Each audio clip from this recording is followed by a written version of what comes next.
हर हर महादेव। ओम नमः शिवाय। आज एक मैं बहुत प्यारा सा भोले शंकर का फगुआ गीत आप लोगों को सुनाने जा रही हूँ। अगर अच्छा लगे तो लाइक शेयर सब्सक्राइब जरूर करिएगा और कमेंट करके बताइएगा कि हमारा गीत आप लोगों को कैसा लगा।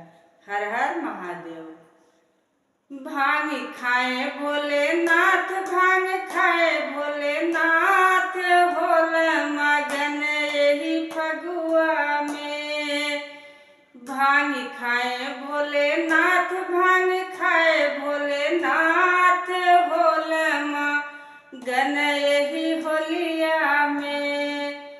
पूरब पश्चिम उत्तर दक्षिण, पूरब पश्चिम उत्तर दक्षिण, चारों दिशाएं झूमे, चारों दिशाएं झूमे, चारों दिशाएं झूमे फगुआ में। भांग खाई भोलेनाथ, भांग खाई भोलेनाथ, होले मगन यही होलिया में।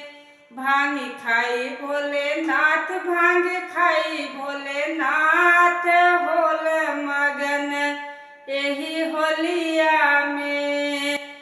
बाग बगीचा पापी पपीहरा, बाग बगीचा पापी पपीहरा, बाग बगीचा पापी पपीहरा, मोर होके मगन, मोर होके मगन, होके मगन नाचे फगुआ में। मोर होके मगन, मोर होके मगन, होके मगन नाचे फगुआ में। भांग खाई भोलेनाथ, भांग खाई भोलेनाथ, होले मगन यही फगुआ में। रंग गुलाल उड़े ढोलक मंजीरा बजे, रंग गुलाल उड़े ढोलक मंजीरा बजे, सब होके मगन, सब होके मगन, होके मगन नाचे फगुआ में। सब होके मगन, सब होके मगन, होके मगन नाचे फगुआ में।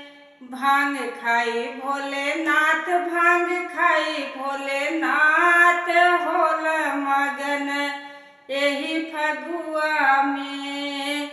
भांग खाई भोलेनाथ, भांग खाई भोलेनाथ, होले मगन यही फगुआ में। हर हर महादेव।